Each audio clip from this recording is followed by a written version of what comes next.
Hey guys, in today's video we're going to be explaining how to build a beam pocket with the proper dimensions and how to tie in your top plates over top. So let's get to it.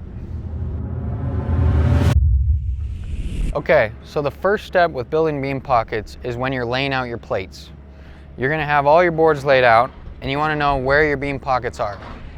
So to figure this out, you can either look on the print with the elevation views, the views from the side, or you can look at this 3D viewer, which I have on my phone right here.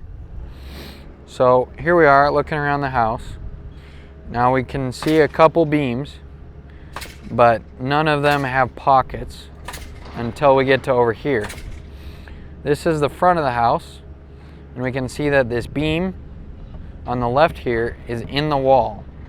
And on the right here, it goes into the garage wall. So the second thing you'll notice is that the top of the beam is flush with the double top plate. This is where we need to set our beam. So we know we have a beam there. That is going to be all of our beam pockets on this house.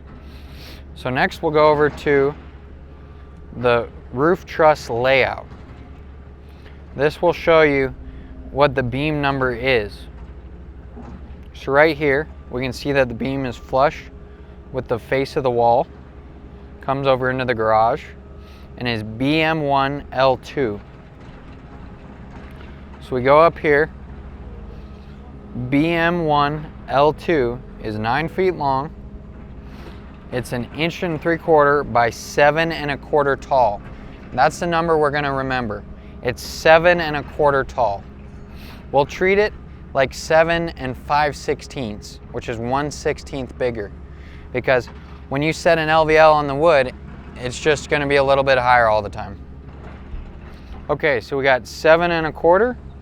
We're flush with our double top plate up top, and we're flush with the face of the wall side to side. So let's go build it. So here we are, we have our plates laid out. This is 2 plates, one for our top plate and one for our bottom plate. Now, we know that this is a double ply 1 3/4 LVL. So when we put this beam together, it's going to be 3.5 inches wide. So we drew a line right here, just a little bit bigger than 3.5 inches. And this is where our LVL is going to go. So to support this, we want a king running up the side, and we want our jacks underneath. But since this is 3.5, we're gonna have to put in 2 jacks to get to 3 inches, and then a 7/16 piece of OSB between them. That will give us 3.5 inches here underneath our beam to hold it up, and then we'll have a king beside it running all the way up to the top plate to keep our beam tied in. So we'll mark it out like this. There's our 1.5 inches, 1/2 inch, and our 1.5 inches.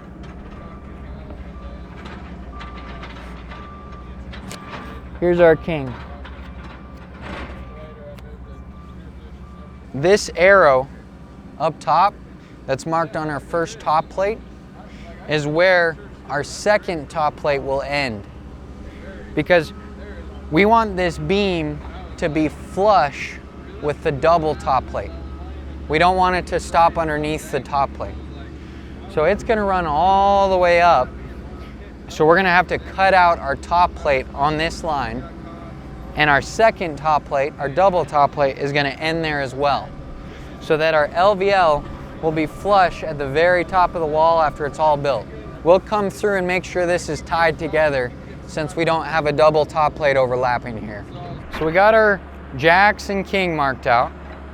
We know that our beam is 3.5 wide, so we're going to need a piece of OSB to fill our gap so that our jacks go from 3 inches to 3.5 wide. And we know that our beam is 7 1/4 tall, and we want it to be flush with our double top plate. So the next part is setting our jack height, which is how high do we cut the jacks. So to do this, we're going to take our king, or our pre-cut stud, which in this case, we're building 9-foot walls. So our pre-cut stud is 104 and 5/8. We got 104 and 5/8 here. So to get our jack length, we're not gonna do any math. That leaves us open for mistakes. So we're gonna come over here to the top of the stud. We're gonna hang our tape off the top 3 1/16. That accounts for our double top plate. So we know that when this board gets double top plated, this tape is flush with the double top plate, which is where we want the top of the beam. So we're holding it over 3 1/16, and we're gonna come down to 7 5/16, and we're gonna make a mark. That's where we want our beam to sit so that it's flush up top. Now, we measure from the other side, and right here, we have 100 1/4. So we know that our jacks are supposed to be at 100 1/4. We only need 2 for this particular beam pocket. Quarter.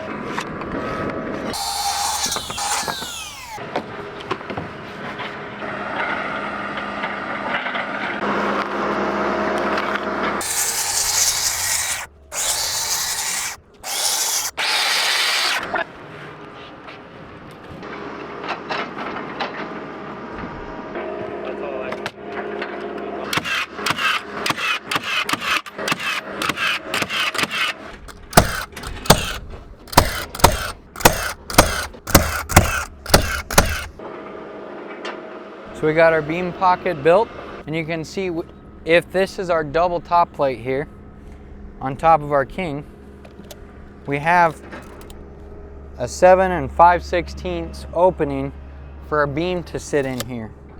So it's going to be flush with our top plates just like we want. So now you go ahead and put this in your wall. Make sure to line your king stud up on your king mark, and then this top plate will be hanging long here when you build your wall. You can either cut this off now or cut it off after the wall is stood so that your beam fits in here. Personally, I like to cut it off after, because then I can flush up the corner of my walls with this top plate before I cut it off so that I know it's in the right spot. Since we're double top plating this one, I won't be able to make this cut with a normal circular, so I'll probably have to use a Sawzall.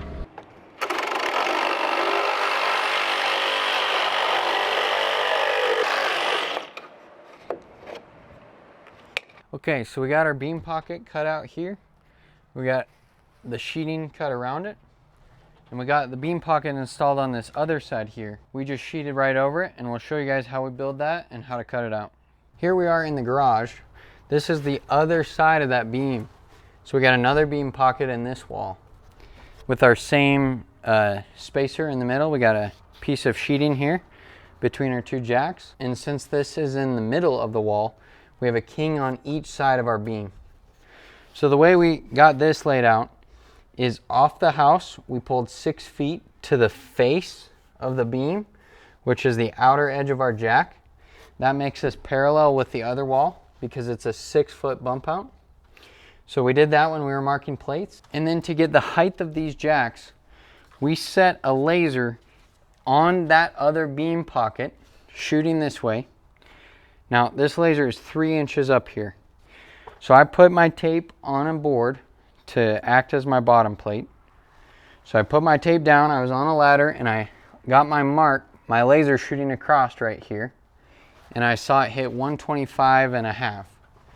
So then you subtract 3 inches for the laser to get 122 1/2, and that's how high our jacks are here, so that our beam sits level across the entrance. So the next thing we need to do is cut this sheeting out and slide our beam in. To know where to cut out the sheeting, you can either mark it before, or you can just put a nail right through in each corner of the beam pocket. So here's our nails poking through, and we have a 7 1/4 inch tall LVL. So we're gonna make it a little bit bigger. We'll go 1/8 below, and then 7 1/2 up above. We'll pound out those nails so you don't hit them with the circular. Now we'll set our saw to a 1/2 inch so we don't cut into our jacks, and then cut it out.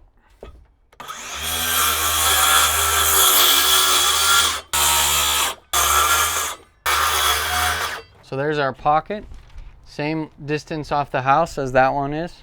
So now we're gonna go ahead and slide our beam in here. A trick I like to do when I'm putting in beams is I take the circular saw, set it at a 45 degree, and just run it around the edge so that it gives it a little chamfer, which allows it to slide into this hole hopefully easier.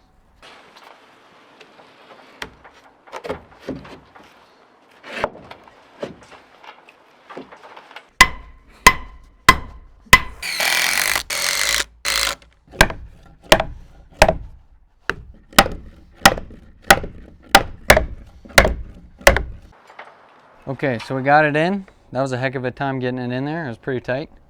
Now we're gonna put our structural screws through our kings into the beam. On this one, we're gonna come through the face of the sheeting into the kings, and on this one, we'll go through the kings into the beam. Now, when you're attaching these, you wanna make sure that this wall is plumb. That wall we can't move because it's sheeted, but this wall can lean in and out. Once we lock this beam in here, we're not gonna be able to lean this wall anymore. So whether you gotta string it or plumb it, whatever, make sure you are where you want to be when you lock this in. So there you have it. A beam pocket, beam installed. If you guys got any value out of this video, please be sure to subscribe. We're doing a video about every skill it takes to frame a house. In summary, the most important part is getting your elevations right. So really take your time and think through that. Understand whether you care about the bottom of the beam or the top of the beam. You want to use a laser to get it level, and make sure that you're accounting for all your plates when you do your math.